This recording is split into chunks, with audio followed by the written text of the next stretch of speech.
नमस्कार। बिहार का 2025 का चुनाव जैसे जैसे नजदीक आ रहा है, वैसे वैसे कुछ बहुत ही गंभीर विवाद भी सामने आ रहे हैं।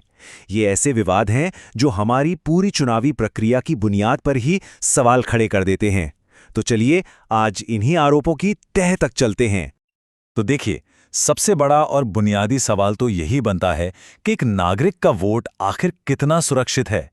यही सवाल इस पूरी पड़ताल के केंद्र में है और इसका जवाब ढूंढने के लिए हमें कई परतों को उधेड़ना होगा। इसे ठीक से समझने के लिए हमें उन 4 बड़े और संगीन आरोपों को देखना होगा जो इस चुनाव की निष्पक्षता पर, आप कह सकते हैं, एक गहरा साया डाल रहे हैं।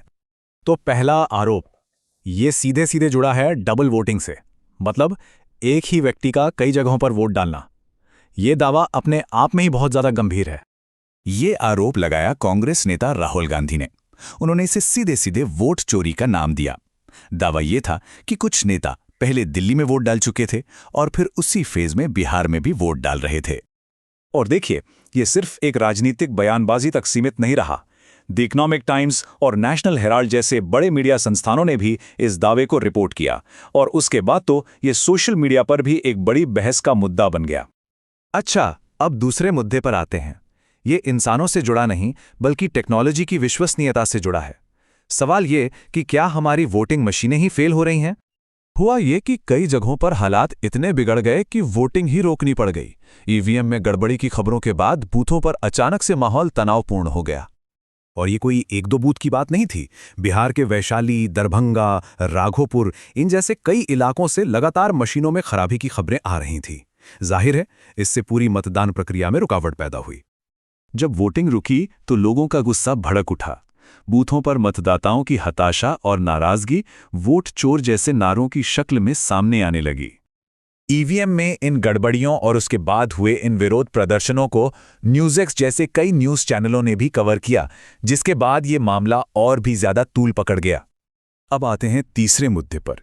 ये थोड़ा पेचीदा है, एक तरह का सिस्टम से जुड़ा हुआ ब्यूरोक्रेटिक विवाद, जिसमें 2 बिल्कुल अलग अलग पक्ष अपनी अपनी दलीलें दे रहे हैं। तो देखिए, यहां 2 एकदम अलग कहानियां हैं। एक तरफ चुनाव आयोग है, जिसका कहना है कि वो तो बस वोटर लिस्ट को साफ कर रहे हैं, मतलब जो डुप्लीकेट नाम हैं, जो गलतियां हैं, उन्हें हटा रहे हैं। लेकिन दूसरी तरफ विपक्ष का तर्क कुछ और ही है। उनका मानना है कि इस सफाई की आड़ में असल में गरीब और हाशिए पर रहने वाले समुदायों के नाम लिस्ट से काटे जा रहे हैं। और ये मुद्दा इतना बड़ा है कि फाइनेंशियल टाइम्स और एपी न्यूज़ जैसे अंतर्राष्ट्रीय समाचार संगठनों ने भी इसे कवर किया है। मतलब अब इस पर दुनिया भर की नजर है। चलिए अब चौथे आरोप पर आते हैं, और ये शायद इन सब में सबसे ज्यादा चौंकाने वाला है।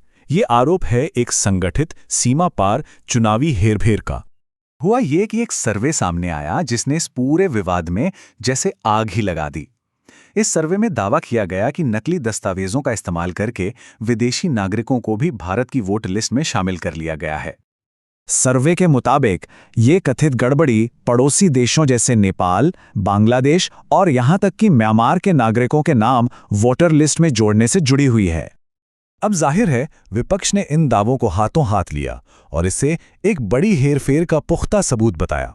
द टाइम्स ऑफ इंडिया की रिपोर्ट के मुताबिक विपक्ष इसे चुनावी प्रक्रिया में एक सोची समझी साजिश के तौर पर देख रहा है।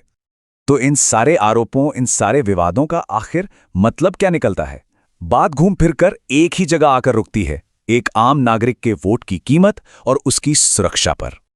और यहां सबसे अहम बात यह है कि वोट की असली सुरक्षा किसी सिस्टम या मशीन से ज्यादा हम सब पर, एक जागरूक और सतर्क नागरिक समाज पर ही निर्भर करती है।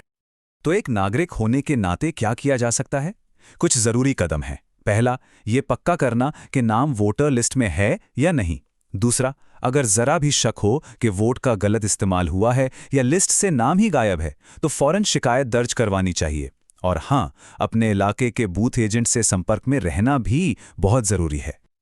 आखिर में इन सब बातों का निचोड़ एक ही है। लोकतंत्र की मजबूती इसी बात पर टिकी है कि हर एक वोट गिना जाए और पूरी की पूरी प्रक्रिया निष्पक्ष हो। और ये हमें एक बहुत बड़े सवाल के साथ छोड़ जाता है। जब चुनावी प्रक्रिया की बुनियाद पर ही इस तरह के सवाल उठने लगें, तो फिर एक अकेले वोट का असली मूल्य क्या रह जाता है?